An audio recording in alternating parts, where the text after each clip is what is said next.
Olá, pontualmente 12:30 e está no ar a partir de agora, ao vivo, para todo o estado de Santa Catarina, o Meio-Dia Catarina dessa terça-feira, 9 de janeiro. Seja muito bem-vindo e aqui você tem vez e voz. Meu Deus, que coisa brega, hein, hoje?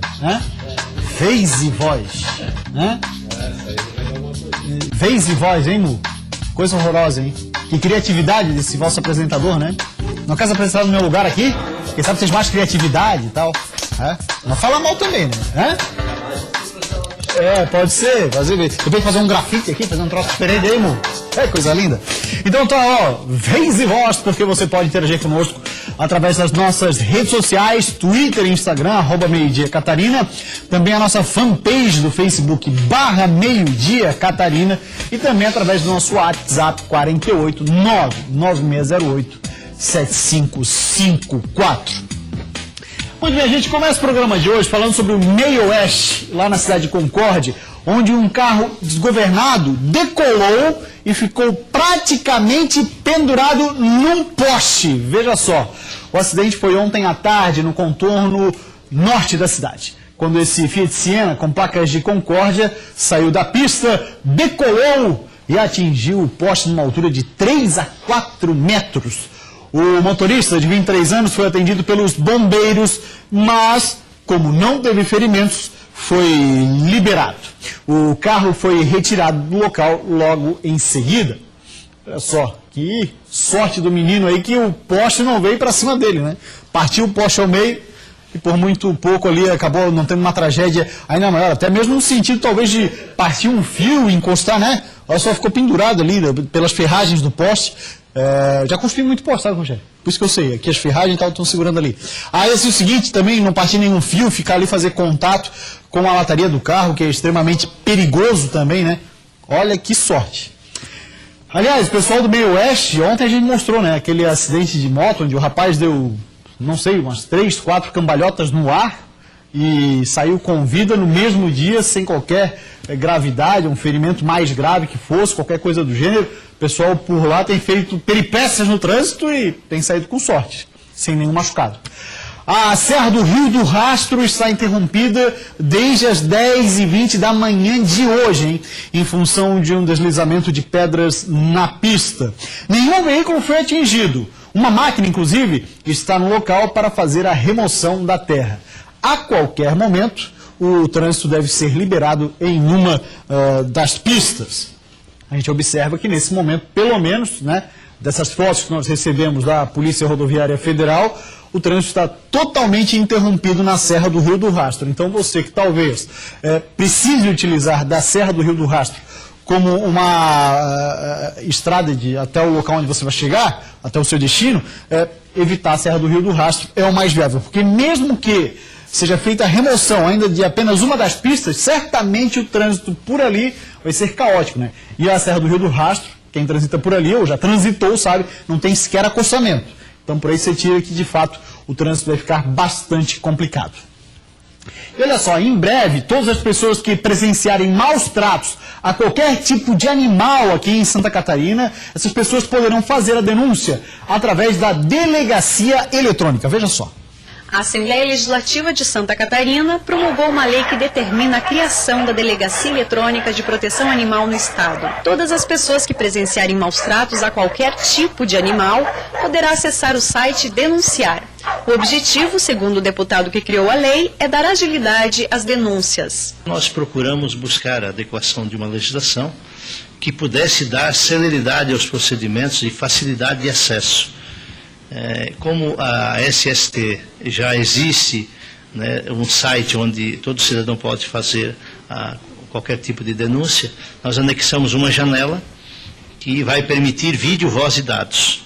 E a partir da denúncia efetivada, a Polícia Civil tem até 10 dias para que um profissional seja designado para promover a investigação e, a partir daí, se for o caso, levar ao judiciário. A Diretoria do Bem-Estar Animal recebe as denúncias e, após, vai até o local verificar se realmente os animais estão sendo maltratados. O que acontece muito de maus tratos é O que a gente percebe é não dar assistência veterinária ao animal, que as pessoas confundem muito, acham que não é maus tratos. Então o animal fica doente e a pessoa vai deixando, ele chega num estado que isso já é considerado maus tratos. E também a questão do local onde o animal fica. Correntes muito curtas, tem animais que passam uma vida inteira acorrentados, não tem abrigo de sol e de chuva, e alimentação, né, que são princípios básicos assim do bem-estar animal. A Diretoria de Bem-Estar Animal possui no momento mais de 100 animaizinhos para adoção entre cães e gatos. Quem tiver interesse pode se dirigir até a DIBEA e participar do processo de adoção. A gente promove a adoção responsável desses animais. Então, quem tiver interesse em adotar um animal e que seja morador de Florianópolis, venha até a DIBEA de segunda a sexta, das 8 da manhã às 5 horas da tarde, participar do processo de adoção. Por enquanto, as pessoas podem fazer as denúncias de maus tratos pelo telefone 190 da Polícia Militar ou na Delegacia Civil por meio de um boletim de ocorrência, ou ainda pelo Disque Denúncia 181. Comprovado maus tratos, o acusado pagará multa, além de processo administrativo. E tem quem tenha coragem, né, de cometer maus tratos contra gatos, cachorros, ou qualquer outro tipo de animal. Olha, tem que ter muita coragem, muito sangue frio, porque é um bicho extremamente indefeso, né? Não consegue sequer se defender. E tem quem cometa, sim, os maus tratos.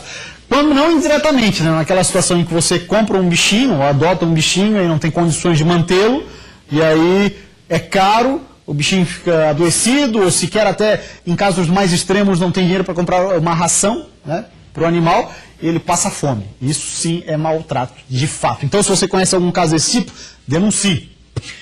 E o Congresso deve voltar a discutir este ano propostas de redução da maioridade penal.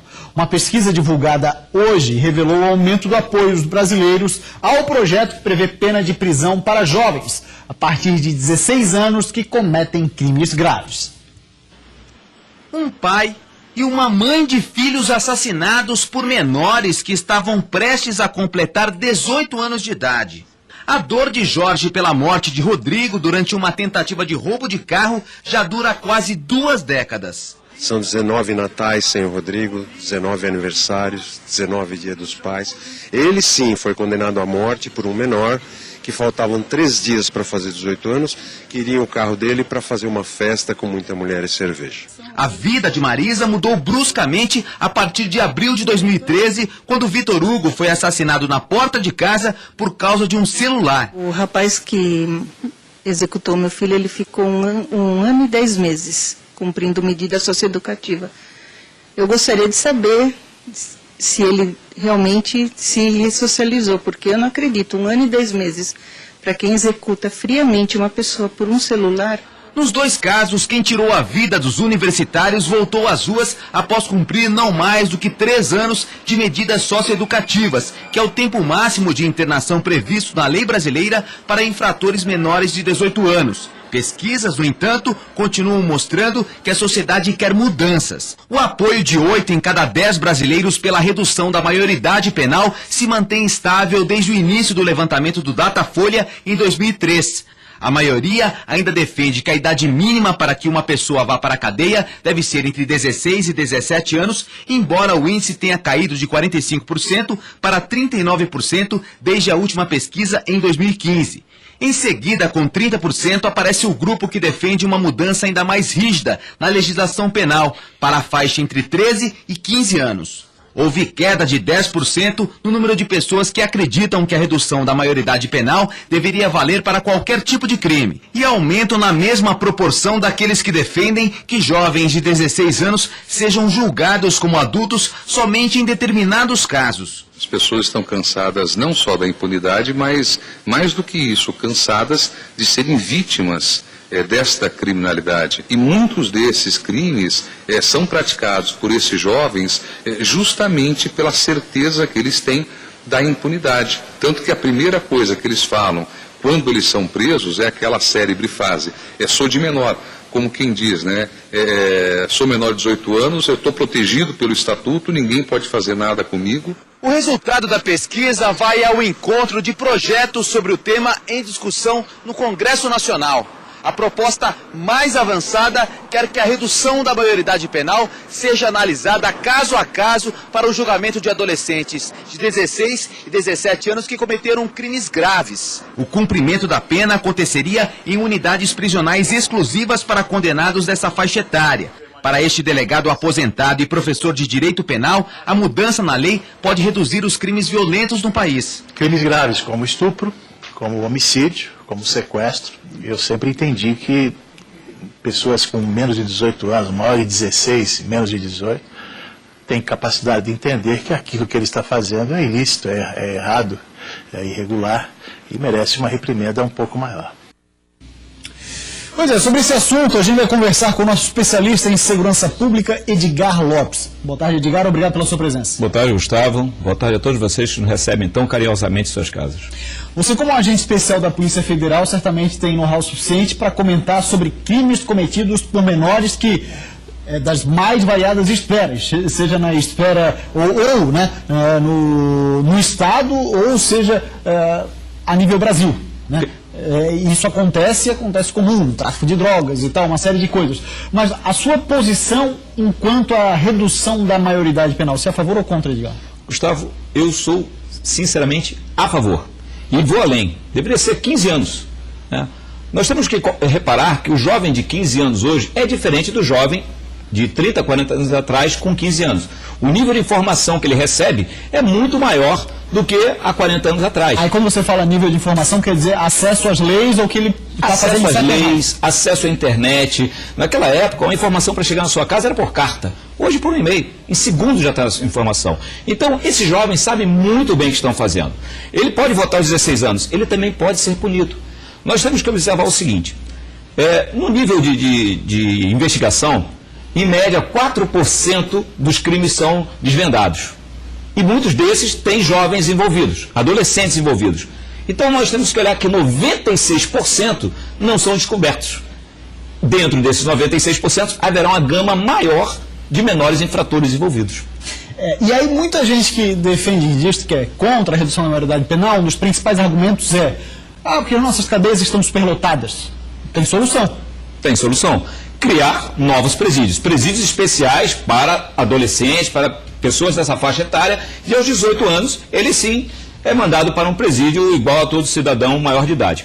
Porém, Gustavo, nós também temos que observar o seguinte, não será só baixando a idade penal que iremos combater 100% a criminalidade.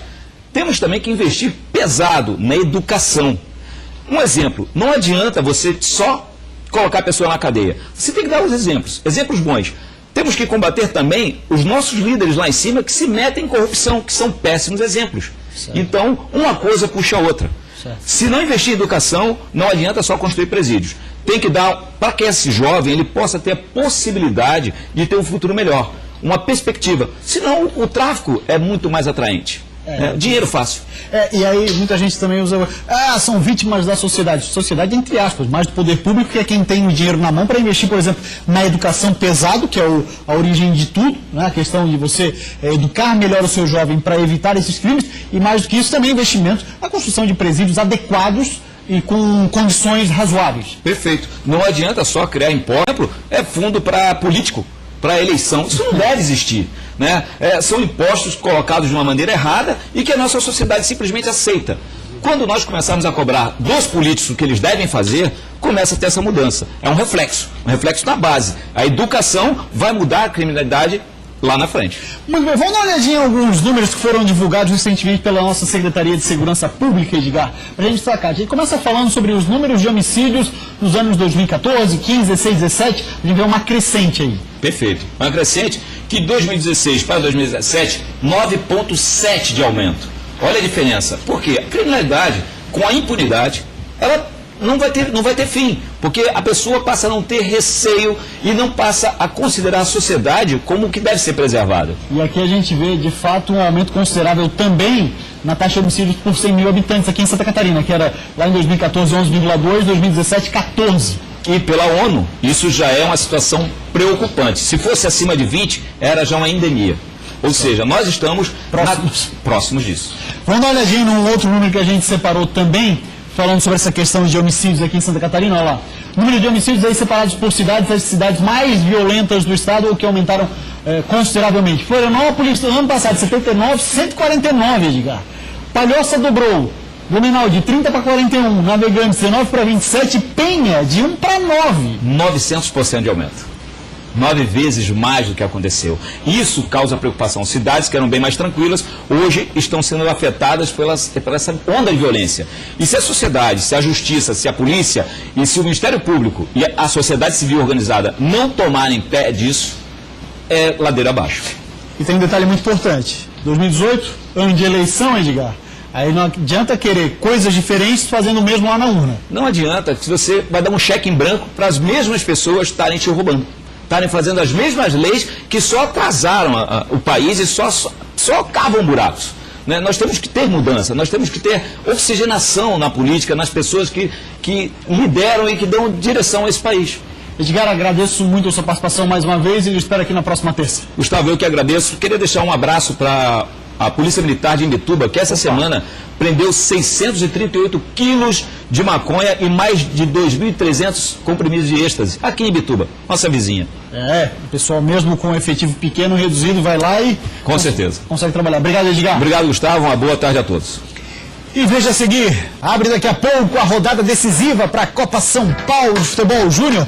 4 de nossos 6 representantes entram em campo com chances de classificação. Tem também novidades sobre as reformas do aeroporto de Chapecó. 12h46. A gente volta já.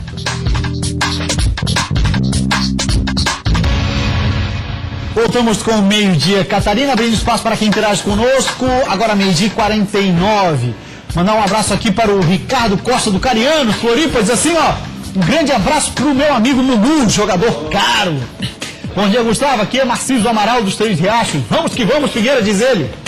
Boa tarde, Gustavo, França do bairro Rio Grande, adoro meio-dia, Catarina, valeu. E tá dizendo que tá com saudade de futebol, nós também, daqui a pouco tem copinha. Parabéns pelo programa, sou de Brasília e adoro assistir a programação para saber as novidades de Santa Catarina, disse Ariadne Alves. Obrigado, gente aí que está interagindo conosco. Vamos dar uma olhadinha agora. Copa São Paulo Futebol Júnior começa hoje a terceira rodada para os catarinenses, fase classificação indo para a reta final, última rodada. O Criciúma vai jogar com Fernandópolis, o Figueira com José Bonifácio, o Tubarão com Mojimirim e a Chapecoense com o Francana. Todos com chances de classificação, alguns dependem de outros resultados, mas o certo é que todo mundo tem chances de passar a segunda fase. Amanhã, o Avaí já classificado enfrenta o Paulista e o Joinville encara o Taboão da Serra. Em 2017, a movimentação do aeroporto de Chapecó cresceu 11,44%. Para este ano, investimentos estão sendo previstos para atender a alta na demanda de passageiros.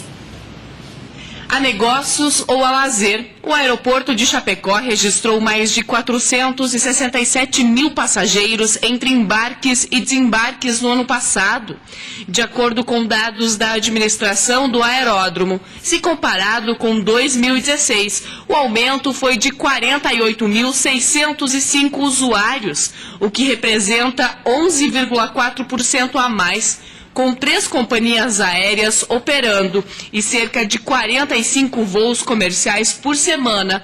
O aeroporto abrange 300 municípios do oeste catarinense, sudoeste do Paraná e o noroeste do Rio Grande do Sul. Aproximadamente 35 mil pessoas usam o terminal mensalmente. E neste ano serão investidos mais de 10 milhões de reais para ampliação do terminal, além de adequações no acesso viário. E agora vamos falar de saúde, com a Clínica Santo Doutor, com mais barato cuidar de você. Com diversas especialidades, a Santo Doutor é referência quando o assunto é excelência no atendimento. Além de consultas, a Santo Doutor possui diversos exames laboratoriais e de imagem, como a ultrassonografia e Doppler, onde o resultado sai na hora e o valor cabe no seu bolso. A Clínica Santo Doutor chegou para revolucionar o conceito de saúde e bem-estar na região da Grande Florianópolis. Precisou de consultas ou exames? Vá para Santo Doutor no coração do Estreito. Mais informações pelo telefone 48 40 42 12 42. E no próximo bloco, um ano após entrar no calendário de imunizações, apenas 1/3 dos meninos foi vacinado contra o HPV. O vírus é o principal fator de risco para o câncer de colo de útero. Mais detalhes na sequência, meio-dia 52 e o meio-dia Catarina volta em instantes.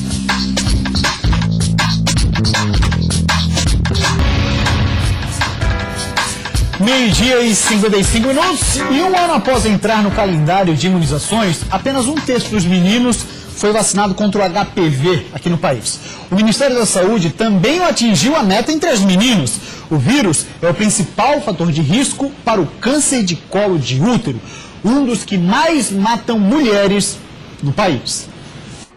João, de 13 anos, veio ao posto tomar a segunda dose da vacina que protege contra o HPV. Ela está disponível na rede pública para meninas entre 9 e 14 anos e meninos de 11 a 14. A minha filha, que já tem 19 anos, tomou as vacinas de HPV. Aí, quando chegou a idade do meu filho, eu também quis imunizá-lo. Mas ele ainda é uma exceção. 2017 marcou o início da campanha de vacinação contra o HPV para meninos. Só que apenas 30% deles tomaram a primeira dose. É só uma agulhada e acabou. No futuro eu vou agradecer por isso. A imunização faz parte do calendário regular do SUS para as meninas desde 2014. 79% delas tomaram a primeira dose, mas apenas a metade recebeu o reforço que garante a proteção. No sistema privado, as crianças e adolescentes vão pelo menos anualmente ao pediatra. E nem sempre isso acontece no sistema público de saúde. Só vem o médico numa situação de emergência. Então, elas não têm essa orientação das vacinas, da profilaxia, do acompanhamento, do crescimento, que também é importante nessa idade.